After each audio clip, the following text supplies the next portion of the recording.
Hi ಎಲ್ರಿಗೂ ನಮಸ್ಕಾರ. Welcome to my channel ಸ್ವರ ವ್ಲಾಗ್ಸ್ ಕನ್ನಡ ಯೂಟ್ಯೂಬ್ ಚಾನಲ್. ಎಲ್ಲರೂ ಹೇಗಿದ್ದೀರಾ? ಎಲ್ಲರೂ ಚೆನ್ನಾಗಿದ್ದೀರಾ ಅಂದ್ಕೊಂಡಿದ್ದೀನಿ. ನಾನಿವತ್ತು ವ್ಲಾಗ್ನ ಶೂಟ್ ಮಾಡ್ಕೊಳ್ತಾ ಇರೋದು ಸಂಡೇ. ನಾವೆಲ್ಲ ಇವತ್ತು ಒಂದು ಟೆಂಪಲ್ಗೆ ಹೋಗೋಣ ಅಂತ ಹೋಗ್ತಾ ಇದ್ದೀವಿ. ನಿಮ್ಗೇನಾದರೂ ಈ ಟೆಂಪಲ್ ಗೊತ್ತಿತ್ತಂದರೆ ಕಮೆಂಟ್ ಮಾಡಿ ಯಾವ ಟೆಂಪಲ್ ಅಂತ, ಓಕೆನಾ? ನನ್ನ ಚಾನಲ್ಗೆ ಯಾರ್ಯಾರು ಫಸ್ಟ್ ಟೈಮ್ ವಿಸಿಟ್ ಮಾಡಿ ನನ್ನ ವ್ಲಾಗ್ಸ್ನ ನೋಡ್ತಾ ಇದ್ದೀರೋ ಪ್ಲೀಸ್ ಸಬ್ಸ್ಕ್ರೈಬ್ ಮಾಡಿಕೊಂಡು ನೋಡಿ. ಹಾಗೆ ಆಲ್ರೆಡಿ ನನ್ನ ಚಾನಲ್ಗೆ ಸಬ್ಸ್ಕ್ರೈಬ್ ಮಾಡ್ಕೊಂಡು ನನ್ನ ವೀಡಿಯೋಸ್ನ ನೋಡ್ತಿರೋರಿಗೆ ತುಂಬ ಅಂದರೆ ತುಂಬ ಥ್ಯಾಂಕ್ಸ್. ನಾವು ಇವತ್ತು ಸಂಡೇ ಒಂದು ಟೆಂಪಲ್ಗೆ ಹೋಗ್ತಾ ಇದ್ದೀವಿ. ಅದು ಹೊಳೆನರಸೀಪುರದಿಂದ ಒಂದು 10 ಕಿಲೋಮೀಟರ್ಸ್ ಅಷ್ಟು ದೂರ ಆಗುತ್ತೆ. ಹೊಳೆನರಸೀಪುರದಿಂದ ನಾವು ಮೈಸೂರಿಂದ ಹೊರಡ್ತಾ ಇದ್ದೀವಿ. ನನ್ನ ಅಮ್ಮ ಮತ್ತು ಅಣ್ಣ ಅತ್ತಿಗೆ ಎಲ್ಲ ಶಿವಮೊಗ್ಗದಿಂದ ಬರ್ತಾ ಇದ್ದಾರೆ. ಆ ಕಡೆಯಿಂದ ನಾವು ಈ ಕಡೆಯಿಂದ ಹತ್ರ ಆಗತ್ತೆ ಅಂತ ಹೇಳಿ ನಾವು ಈ ಕಡೆಯಿಂದನೇ ಹೋಗ್ತಾ ಇದ್ದೀವಿ. ನಮಗೆ ಈ ಕಡೆಯಿಂದ ಜಸ್ಟ್ 1.5 to 2 hours ಟ್ರಾವೆಲ್ ಆಗುತ್ತೆ. ಅವ್ರಿಗೆ ಸ್ವಲ್ಪ ಲಾಂಗ್ ಆಗುತ್ತೆ ಅಲ್ವಾ, ಅದಕ್ಕೆ ಅವರು ಬೆಳಿಗ್ಗೆ 4:30ಗೆ ಹೊರಟಿದ್ದಾರೆ ಮಾರ್ನಿಂಗು. ನಾವು ಇಲ್ಲಿಂದ ಒಂದು 7:30 ಅಷ್ಟೊತ್ತಿಗೆ ಇವತ್ತು ಮನೆ ಬಿಟ್ಟಿದ್ವಿ. ಮಾರ್ನಿಂಗ್ 7:30 ಆದ್ರೂ ಆ್ಯಕ್ಚುಲಿ ನೆನ್ನೆ ನೈಟ್ ಸ್ವಲ್ಪ ಮಳೆ ಆಗಿದ್ರಿಂದ ಇವತ್ತು 7:30 ಆದ್ರೂ ಸೂರ್ಯ ಇನ್ನೂ ಕಾಣಿಸ್ತಾನೆ ಇರಲಿಲ್ಲ. ನಮ್ಮ ಅಣ್ಣ ಅವರು ಆ ಕಡೆಯಿಂದ ಬರುವಾಗ ಸ್ವಲ್ಪ ಲೇಟ್ ಆಗುತ್ತೆ, ನಮಗೆ ದೂರ ಆಯ್ತಲ್ಲ, ದೇವರಿಗೆ ಅಂತ 2 ಕೋಳಿನ ಕೊಡಬೇಕು ಅಂತ ಅಂದ್ಕೊಂಡಿದ್ನಲ್ಲ, ಅದನ್ನ ಆನ್ ದ ವೇ ನಿಮಗೆ ಅಲ್ಲೇ ಬರ್ತಾ ಸಿಕ್ಕಿದ್ರೆ ತಂದ್ಬಿಡು, ನಮಗೆ ಲೇಟ್ ಆಗ್ತಿದೆ ಅಂತ ಹೇಳ್ದ. ನಮಗೂ ಆನ್ ದ ವೇ ಹೋಗ್ತಾ ಚೆನ್ನಾಗೇ ಸಿಕ್ತು, KR ನಗರದ ಹತ್ರ ಹಂಪಾಪುರದಲ್ಲಿ. ಹಾಗಾಗಿ ನಾವು ಅಲ್ಲೇ 1-2 ಕೋಳಿನೂ ಕೂಡ ತೊಗೊಂಡೋದ್ವಿ. ನನ್ನ ಮಕ್ಕಳು ಫುಲ್ಲು ಖುಷಿಯಾಗಿತ್ತು.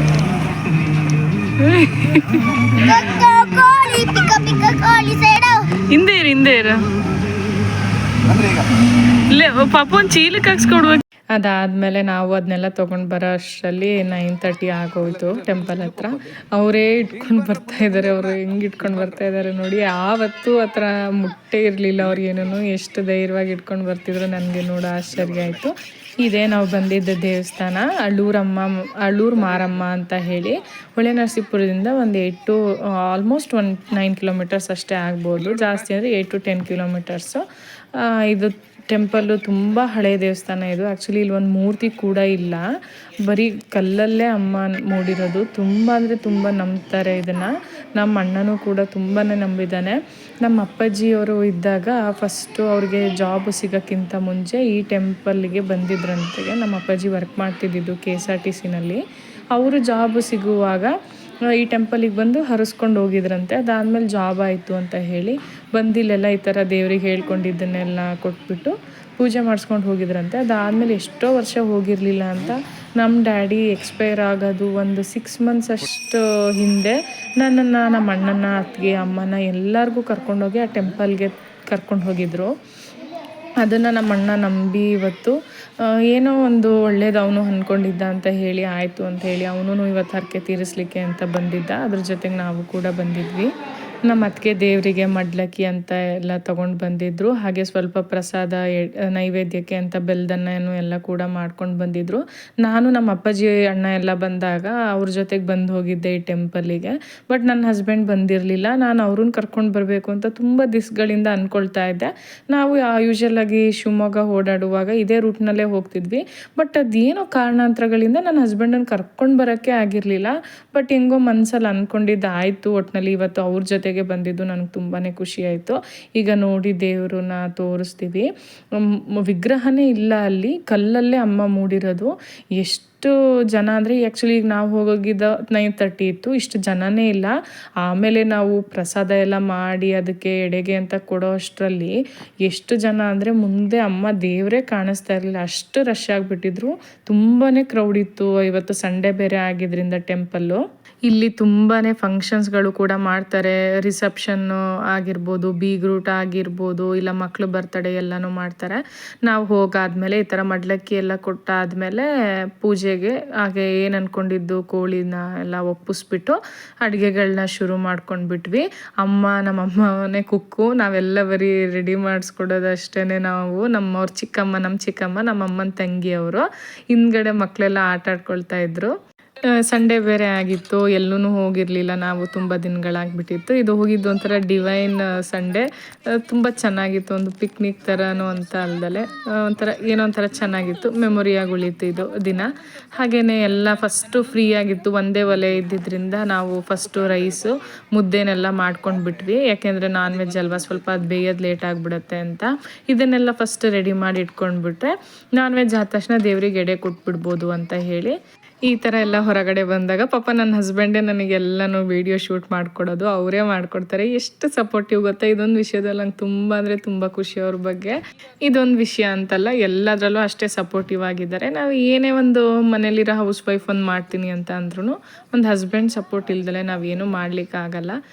ಹೇಳ್ತಾ ಇದ್ದಾರೆ ಅವರು, ಈ ಥರ ತೋರಿಸು ಆ ಥರ ತೋರಿಸು ಮುದ್ದೆ ಕಟ್ಟಿದ್ದನ್ನು ಅಂತ. ನಾನು ಸಾಗು ಬಿಡ್ರಿ ಅಂತೀನಿ, ಬಟ್ ಅವರಿಗೆ ಪರ್ಫೆಕ್ಟ್ ಇದೇ ಥರ ಬರಬೇಕಂತ. ನಾನಂತೂ ಮುದ್ದೆ ತುಂಬಾ ಚೆನ್ನಾಗಿ ಮಾಡ್ತೀನಿ. ಹಾಗಾಗಿ ಎಲ್ಲೇ ಈ ಥರ ಮನೇಲಿ ಫಂಕ್ಷನ್ ಆದಾಗ ಮುದ್ದೆ ಕೆಲಸ ನನಗೇನೆ. ನಾನು ತುಂಬ ಚೆನ್ನಾಗಿ ಮುದ್ದೆ ಮಾಡ್ತೀನಿ ಅನ್ನೋದು ನನಗೂ ತುಂಬಾ ಖುಷಿ. ಅಷ್ಟೇ ಇಷ್ಟ ಕೂಡ ನನಗೂ ಮುದ್ದೆ ಅಂತ. ಅದೆಲ್ಲ ಮಾಡಿ ಇಟ್ಕೊಂಡ್ಬಿಟ್ವಲ್ವ. ಈಗ ಚಿಕನನ್ನು, ಅದೇ ದೇವ್ರಿಗೆ ಒಪ್ಸಿದ ಕೋಳಿ ಏನಿದೆ ಅದನ್ನು ಅಡುಗೆಗೆ ಮಾಡಲಿಕ್ಕೆ ಪ್ರಿಪೇರ್ ಮಾಡ್ಕೊಳ್ತಾ ಇದ್ದೀವಿ. ಈಗ ಅಳಿಯ ಮತ್ತು ಅತ್ತೆ ಸೇರಿ ಕುಕ್ ಮಾಡ್ತಾ ಇರೋದು. ಆ್ಯಕ್ಚುಲಿ ನಾನು ಅಲ್ಲಿಲ್ಲ, ಆದ್ರೂ ಪಾಪ ಪ್ರತಿಯೊಂದೂ ನನ್ನ ಹಸ್ಬೆಂಡೇ ಕ್ಯಾಪ್ಚರ್ ಮಾಡ್ಕೊಂಡಿದ್ದಾರೆ. ನನ್ನ ಅಮ್ಮ ಮತ್ತು ನನ್ನ ಹಸ್ಬೆಂಡ್ ಅಂತೂ ರಿಯಲಿ ಎಷ್ಟು ಫ್ರೆಂಡ್ಲಿ ಅಂತ ಅಂದರೆ ಅವರು ನೋಡಿ ಆ್ಯಕ್ಚುಲಿ ನಾನು ಆ ಸ್ಪಾಟಲ್ಲೇ ಇಲ್ಲ, ಆದ್ರೂ ಅವರೇ ಕ್ಯಾಪ್ಚರ್ ಮಾಡ್ಕೊಂಡು ನಮ್ಮಮ್ಮ ಅವರು ಎಷ್ಟು ಚೆನ್ನಾಗಿ ಮಾಡ್ತಾಯಿದ್ದಾರೆ ಅಂಡರ್ಸ್ಟ್ಯಾಂಡಿಂಗ್. ಅಂದರೆ ನಂಗೆ ತುಂಬ ಅಂದರೆ ತುಂಬ ಖುಷಿ ಅದೊಂದು ವಿಷಯದಲ್ಲಿ ಅವರಿಬ್ಬರು ಇರೋ ರೀತಿ ತುಂಬಾ ಹ್ಯಾಪಿ ಆಗುತ್ತೆ. ಸೊ ಲಕ್ಕೀನು ಅಂತ ಅಂದ್ಕೊಳ್ತೀನಿ, ಬಟ್ ಎಲ್ರಿಗೂ ಈ ಥರ ಸಿಗೋದಿಲ್ಲ. ಅದಾದಮೇಲೆ ಇವ್ರು ಈ ಥರ ತಿರುವುದೆಲ್ಲ ಮಾಡುವಾಗ ನನ್ನ ಮಗನ ಕೈಯಲ್ಲಿ ವಿಡಿಯೋನ ಮಾಡಿಸ್ಕೊಂಡಿದ್ದಾರೆ ಪಾಪ ನನ್ನ ಹಸ್ಬೆಂಡು.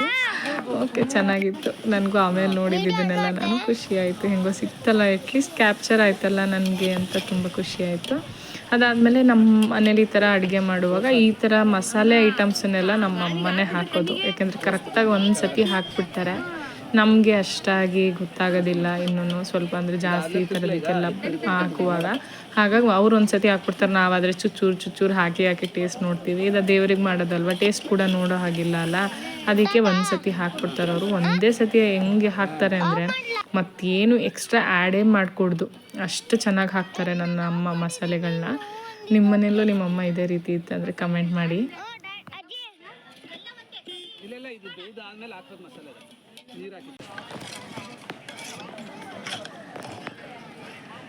ಸ್ವಲ್ಪ ತಿರುಗಿದ ಮೇಲೆ ಹಾಕ್ಬೇಕಾ? ಇಲ್ಲ ಸಾಕು ಸಾಕು ಸಾಕು ಸಾಕು ಇಲ್ಲ, ಹಿಡಿದೆ ಜಲ್ದಿ ಹಿಡಿದೆ, ಇಷ್ಟೇ ಸಾಕು. ಅವರಿಷ್ಟೆಲ್ಲ ಮಾಡಿದಾದಮೇಲೆ ಬಂದು ನಾನು ಸುಮ್ಮನೆ ಹಂಗೆ ಕೈ ಗೂರ ಆಡ್ಕೊಂಡು ಪೋಸ್ ಕೊಡ್ತಾ ಇದ್ದೀನಿ. ಈಗ ಮಸಾಲೆ ಎಲ್ಲ ಆ್ಯಡ್ ಮಾಡ್ತಾ ಇದ್ದಾರೆ. ಇನ್ನೇನು ಇದು ಆಗೋಯ್ತಂದರೆ ನಮ್ಮದು ದೇವರಿಗೆ ಎಡೆಗೆ ರೆಡಿ ಆಗಿಬಿಡುತ್ತೆ. ಆಲ್ಮೋಸ್ಟ್ ಒಂದು 12 o'clock ಆಗಿತ್ತು ಅಷ್ಟೇ ನಾವೆಲ್ಲ ರೆಡಿ ಮಾಡ್ಕೊಂಡಾಗ. ದೇವರಿಗೆ ಎಡೆ ಕೊಡುವಾಗ ಬೇಗನೆ ರೆಡಿ ಮಾಡ್ಕೊಂಡ್ಬಿಟ್ವಿ ನಾವಂತೂ. ಈಗ ನಮ್ಮ ಅಣ್ಣ ಅತ್ತಿಗೆ ಎಡೆ ಕೊಡಲಿಕ್ಕೆ ಅಂತ ಹೇಳಿ ರೆಡಿ ಮಾಡ್ಕೊಂಡು ತೊಗೊಂಡು ಹೋಗ್ತಾ ಇದ್ದಾರೆ. ಈ ರೀತಿ ದೇವರಿಗೆ ಒಂದು ಬಾಳೆ ಎಲೆ ಮೇಲೆ ಮಾಡಿರ್ತೀವಲ್ಲ ಅದ ಮುದ್ದೆ, ರೈಸು ಮತ್ತು ಕೂಳಿ ಇದನ್ನೆಲ್ಲ ಹಾಕ್ಕೊಂಡು ತೊಗೊಂಡು ಹೋಗಬೇಕು. ಪೂಜೆ ಮಾಡಿಸಿ ಎಡೆ ಕೊಟ್ಬಿಟ್ಟು ಬರಬೇಕು. ಅದನ್ನು ಆ್ಯಕ್ಚುಲಿ ವಿಡಿಯೋ ಕ್ಯಾಪ್ಚರ್ ಮಾಡಲಿಕ್ಕೆ ಆಗಲಿಲ್ಲ. ಸ್ವಲ್ಪ ಮಟನ್ನು ಕೂಡ ತಂದಿದ್ದ ನಮ್ಮ ಅಣ್ಣ ಆ ಕಡೆಯಿಂದ. ನಾವು ಈ ಕಡೆಯಿಂದ ಕೋಳಿ ತೊಗೊಂಡು ಹೋಗಿದ್ವಿ, ಅವನು ಆ ಕಡೆಯಿಂದ ಮಟನ್ ತೊಗೊಂಡು ಬಂದಿದ್ದ. ಅದನ್ನು ಎಡೆಗೇನು ಕೊಡೋ ಹಾಗಿಲ್ಲ, ದೇವರಿಗೆ ಅಂದ್ಕೊಂಡಿರ್ಲಿಲ್ವಲ್ಲ, ಅದಕ್ಕೋಸ್ಕರ ನಾನೀಗ ಅದನ್ನು ಮಾಡ್ಕೊಳ್ತಾ ಇದ್ದೆ. ಇದನ್ನು ಸ್ವಲ್ಪ ಗ್ರೇವಿ ಥರ ಮಾಡೋಣ ಅಂಥೇಳಿ ಇದನ್ನು ನನಗೆ ಬಿಟ್ಬಿಟ್ಟಿದ್ರು. ಎಡೆಗಾಗೋದನ್ನು ಮಾತ್ರ ನಮ್ಮಮ್ಮ ಸೇರ್ಕೊಂಡು ಬೇಗ ಮಾಡಿಬಿಟ್ರು. ನಾನಿಲ್ಲಿ ಅಡುಗೆ ಮಾಡುವಾಗ ಅಣ್ಣ ಅತ್ತಿಗೆ ದೇವಸ್ಥಾನದ ಒಳಗೆ ಹೋಗಿದ್ರು ಎಡೆ ಕೊಟ್ಟು ಬರಲಿಕ್ಕೆ ಅಂತ. ಅಲ್ಲಿ ನಾನು ಹೋಗ್ಲಿಕ್ಕಾಗಲಿಲ್ಲ. ಇಲ್ಲಿ ಏನು ವಿಶೇಷ ಅಂತಂದರೆ ಫಸ್ಟು ಎಡೆನ ಅಲ್ಲಿ ಪೂಜಾರಿಯವ್ರು ಇರ್ತಾರಲ್ಲ, ಪೂಜೆ ಮಾಡ್ತಾರಲ್ಲ, ಅವ್ರು ಕೊಡ್ತಾರಂತೆ. ಅವ್ರು ಕೊಡುವಾಗ ಅದನ್ನು ಬಾಳೆ ಎಲೆ ಮೇಲೆ ಅನ್ನ ಎಲ್ಲ ರಾಶಿ ಸುರಿದಿರ್ತಾರಂತೆ. ಅದು ಪೂಜೆ ಮಾಡಿ ಅವರು ಎಡೆ ಇಟ್ಬಿಟ್ಟು ಹೊರಗೆ ಬರ್ತಾರಂತೆ. ಅದಾಗಿ ಹೋಗಿ ನೋಡುವಾಗ 3 ಪಾಲು ಆಗಿರತ್ತಂತೆ. ಅದು ನನಗೆ ನೋಡಲಿಕ್ಕೆ ಸಿಗಲಿಲ್ಲ. ನಮ್ಮ ಅಮ್ಮ ಪಾಪ ಕೂಗಿ ಹೇಳಿ ಕಳಿಸಿದ್ರು. ನಾನು ಹೋಗೋ ಅಷ್ಟರಲ್ಲಿ ಜನ ಸಿಕ್ಕಾಬಟ್ಟೆ ಆಗಿಬಿಟ್ಟಿದ್ರು, ನೋಡಲಿಕ್ಕೆ ಸಿಗಲಿಲ್ಲ. ಅದಾದಮೇಲೆ ಹೇಳಿದ್ರು ಇಲ್ಲ ತೆಗೆದುಬಿಟ್ಟಿದ್ದಾರೆ ಅಷ್ಟೇ, ಅದು ಎಡೆ ಆದ ತಕ್ಷಣ ಹಂಚ್ಬಿಡ್ತಾರೆ ಅಂತ ಅಂದರು.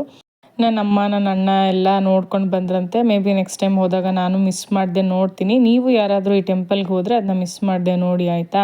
ಅದಾದಮೇಲೆ ಎಡೆ ಕೊಟ್ಟು ಬಂದಿದ್ದೆಲ್ಲ ಆದಮೇಲೆ ಎಲ್ಲರೂ ಕೂತ್ಕೊಂಡು ಊಟ ಮಾಡ್ತಾ ಇದ್ದಾರೆ. ಬೇಗ ಎಲ್ಲ ಆದರೆ ಹೊರಡ್ಲಿಕ್ಕೆ ಸರಿ ಹೋಗುತ್ತೆ ಅಂತ ಬೇಗ ಎಲ್ಲನೂ ನಾವು ಮಾಡ್ಕೊಂಡಿದ್ದು. ಯಾಕೆಂದರೆ ನಮಗೇನೋ ಸ್ವಲ್ಪ 2 hours ಆಗಿಬಿಡುತ್ತೆ, ಬೇಗ ರೀಚ್ ಆಗಿಬಿಡ್ತೀವಿ. ಅವರಿಗೆ ಶಿವಮೊಗ್ಗ ಹೋಗಲಿಕ್ಕೆ ಒಂದು 4 to 4.5 hours ಬೇಕು. ಪಾಪ ಲೇಟ್ ಆಗಿಬಿಡುತ್ತಲ್ಲ ಅಂತ ಹೇಳಿ ಎಲ್ಲನೂ ಬೇಗ ಮುಗಿಸ್ಕೊಂಡ್ವಿ. ಎಲ್ಲ ಕೂತ್ಕೊಂಡು ಊಟ ಆದ ತಕ್ಷಣ ನಾವು ಎಲ್ಲರದು ಅವ್ರದ್ದು ಮುಗಿದ್ಮೇಲೆ ನಾನು ನಮ್ಮ ಅತ್ತಿಗೆ ಕೂತ್ಕೊಂಡು ಊಟ ಮಾಡಿದ್ವಿ. ನಮ್ಮ ಮನೆಯವರಂತೂ ಮಸ್ತ್ ಬ್ಯಾಟಿಂಗ್ ಮಾಡ್ತಿದ್ದಾರೆ, ನಾನ್ ವೆಜ್ ಪ್ರಿಯ ನನ್ನ ಗಂಡ. ನಾನು ನಮ್ಮ ಅತ್ತಿಗೆ ಕೂತ್ಕೊಂಡು ಊಟ ಮಾಡ್ತಾ ಇದ್ವಿ. ಮಕ್ಕಳಂತೂ ತುಂಬ ಚೆನ್ನಾಗಿ ಎಂಜಾಯ್ ಮಾಡ್ತಾಯಿದ್ರು ಆಟ ಆಡ್ಕೊಂಡು.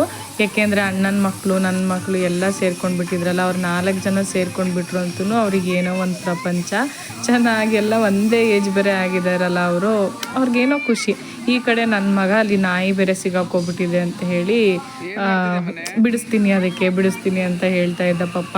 ನಮಗೆ ಅದೆಲ್ಲಿ ಎದ್ದುಬಿಟ್ಟು ಕಚ್ಬಿಡುತ್ತೋ, ಬೇಡ ಮಗನೇ ನೀನು ಈ ಕಡೆ ಬಾ ಅಂತ ನಾನಂತೂ ಊಟ ಮಾಡೋ ಹತ್ರದಿಂದನೇ ಹೇಳ್ತಾ ಇದ್ದೆ. ಇಲ್ಲ ಮಮ್ಮಿ ಅಂತ ಇದು ಮಾಡ್ತಾ ಇದ್ದೆ. ನನ್ನ ಹಸ್ಬೆಂಡು ಪಾಪ ಹೇಳ್ತಾನೆ ಇದ್ರು. ಅವ್ರಿಗೆ ಖುಷಿ, ಈ ಥರ ಮಗ ಏನೋ ಮಾಡ್ತಾ ಇದ್ದಾನೆ ಅಂದರೆ ಲೈಫ್ ಸೇವಿಂಗ್ ಕೆಲಸ ಮಾಡ್ತಿದ್ದಾನೆ ಅಂತ ಅವ್ರ ಅಪ್ಪಂಗೆ ಫುಲ್ ಪ್ರೌಡ್ ಮೂಮೆಂಟು. ಈ ಕಡೆ ನನ್ನ ಚಿಕ್ಕ ಮಗ ತನ್ನ ಕೈಗೆ ಏನೋ ಅಂಟ್ಕೊಂಡ್ಬಿಟ್ಟಿದೆ ಅಂತ ಹೇಳ್ಕೊಡು, ನನಗೆ ನೀರು ಕೈ ತೊಳಿಯೋಕ್ಕೆ ಕೊಡು ಅಂತ ಕೇಳ್ತಿದ್ದಾನೆ. ನಾನು ಊಟ ಮಾಡ್ತಿದ್ದೀನಿ ತಡಿಯೋ ಅಂದರೂ ಕೇಳ್ತಾ ಇಲ್ಲ. ಕೈ ತೊಳಿಯೋಕ್ಕೆ ನೀರು ಕೊಡು ಅಂತ ಕೇಳ್ತಾ ಇದ್ದ. ನಾನು ಅವನಿಗೆ ರೇಗಿಸ್ಕೊತಿದ್ದೆ, ಅಯ್ಯೋ ಮಮ್ಮಿ ಅಂತ ಇದು ಮಾಡ್ತಾ ಇದ್ದೆ. ತುಂಬಾ ಚೆನ್ನಾಗಿತ್ತು. ನಾವು ಆ್ಯಕ್ಚುಲಿ ಹೇಳಿದ್ನೆಲ್ಲ ಬಂದಾಗ ಜನನೇ ಇರಲಿಲ್ಲ. ಈಗಂತೂ ತುಂಬ ಜನ ಆಗಿಬಿಟ್ಟಿದ್ರು. ನಾವು ಬೇಗನೆ ಬಂದೆಲ್ಲ ಪೂಜೆ ಮಾಡ್ಕೊಂಡಿದ್ರಿಂದ ಎಲ್ಲನೂ ಬೇಗನೆ ಮುಗಿಸ್ಕೊಂಡು ಹೊರಟ್ವಿ. ಆಲ್ಮೋಸ್ಟ್ ಒಂದು 2:30 ಆಗಿತ್ತು ನಾವು ಹೊರಟಾಗ. ಬೇಗ ಪೂಜೆ ಆಯಿತು, ಎಡೆ ಎಲ್ಲ ಆಯಿತು. ಬಟ್ ಅದಾದಮೇಲೆ ಸ್ವಲ್ಪ ನಾವು ಸಮಯನ ಲೇಟ್ ಮಾಡಿಬಿಟ್ವಿ. 3 ಗಂಟೆ ಆಗೋಯ್ತು. ಊಟ ಎಲ್ಲ 1 ಗಂಟೆಗೆ ಆಗೋಯ್ತು. ಆಮೇಲೆ ಅದು ಪಾತ್ರೆ ಎಲ್ಲ ವಾಶ್ ಮಾಡಿಕೊಂಡು ಎಲ್ಲ ಎತ್ತಿಡೋದು ಮಾಡೋದು ಅಷ್ಟೊತ್ತಿಗೆ ಸ್ವಲ್ಪ ಲೇಟ್ ಆಗೋಯ್ತು. ಒಂದು 3 ಗಂಟೆ 2:15 ಆಗಿತ್ತು ನಾವು ಹೊರಟಾಗ. ಎಲ್ಲನೂ ಎತ್ತಿಟ್ಕೊಳ್ತಾ ಇದ್ದೀವಿ ಏನೇನು ಅಂತ. ಊರಿಂದ ಅಲ್ಲಿಂದ ನನಗೆ ಅಂತಲೂ ಸ್ವಲ್ಪ ಅಮ್ಮ ಅತ್ತಿಗೆ ಏನೇನೋ ತೊಗೊಂಡು ಬಂದಿದ್ರು, ಅದನ್ನೆಲ್ಲ ನನಗೆ ಕೊಟ್ಟು ಅದಾದಮೇಲೆ ಇದನ್ನೆಲ್ಲ ಪಾಪ ಅವ್ರಿಗೆ ಎತ್ತಿಡ್ಲಿಕ್ಕೆಲ್ಲ ಹೆಲ್ಪ್ ಮಾಡಿಕೊಂಡು ಎಲ್ಲ ತೊಗೊಂಡು ಕ್ಲೀನ್ ಮಾಡ್ಕೊಂಡು ಹೊರಟ್ವಿ. ಇಲ್ಲಿ ನಾವು ಗಿಡದ ಕೆಳಗಡೆ ಇದ್ವಿ. ಅಷ್ಟು ಬಿಸಿಲು ಗೊತ್ತಾಗಲಿಲ್ಲ. ಹೊರಗಡೆ ಕಾರ್ ತೊಗೊಂಡು ಬರುವಾಗ ತುಂಬಾ ಬಿಸಿಲು ಅನ್ನಿಸ್ತಾ ಇತ್ತು. ಫುಲ್ ಟಯರ್ಡ್ ಆಗಿಬಿಟ್ಟಿದ್ವಿ. ಹಾಗೆ ತುಂಬಾ ಮೆಮೊರೀಸ್ ಇತ್ತು, ಡಿವೈನ್ ಫೀಲಿಂಗ್ ಇತ್ತು, ಒಂದು ಬ್ಲೆಸ್ಸಿಂಗ್ ಸಿಕ್ತು. ನಾವು ಈ ರೂಟಲ್ಲಿ ಓಡಾಡುವಾಗ KRS ಬ್ರಿಡ್ಜ್ ಮೇಲೆ ಓಡಾಡೋದ್ರಿಂದ ನೀರು ಕೂಡ ನೋಡಿದ್ವಿ. ಸಮ್ಮರ್ ಆಗಿರೋದ್ರಿಂದ ನೀರು ತುಂಬಾ ಕಡಿಮೆ ಆಗಿತ್ತು ಈಗ. ಹಾಗಾಗಿ ಅದನ್ನ ಮಕ್ಳಿಗೆಲ್ಲ ತೋರಿಸ್ಕೊಂಡು ಬಂದ್ವಿ. ಈ ಬ್ಲಾಗ್ ನಿಮ್ಗೆ ಇಷ್ಟ ಆಗಿತ್ತಂದರೆ ಲೈಕ್ ಮಾಡಿ, ಹಾಗೆ ಶೇರ್ ಮಾಡಿ ಮತ್ತು ಕಮೆಂಟ್ ಮಾಡಿ. ಮತ್ತು ನನ್ನ ಚಾನಲ್ನ ಮಿಸ್ ಮಾಡದೆ ಸಬ್ಸ್ಕ್ರೈಬ್ ಮಾಡಿ. ಇದೇ ಥರ ಒಳ್ಳೊಳ್ಳೆ ವೀಡಿಯೋಸ್ನ ಅಪ್ಲೋಡ್ ಮಾಡ್ತಾ ಇರ್ತೀನಿ. ಮತ್ತೆ ನೆಕ್ಸ್ಟ್ ಬ್ಲಾಗಲ್ಲಿ ಸಿಗ್ತೀನಿ. ಅಲ್ಲಿ ತನಕ take care all. Thank you so much for watching. Bye. ಬೆಳಕ ಸೆರೆಯ ತೊರೆದು ಈ ಸಂಜೆಗೆ ಜಾರುತ್ತ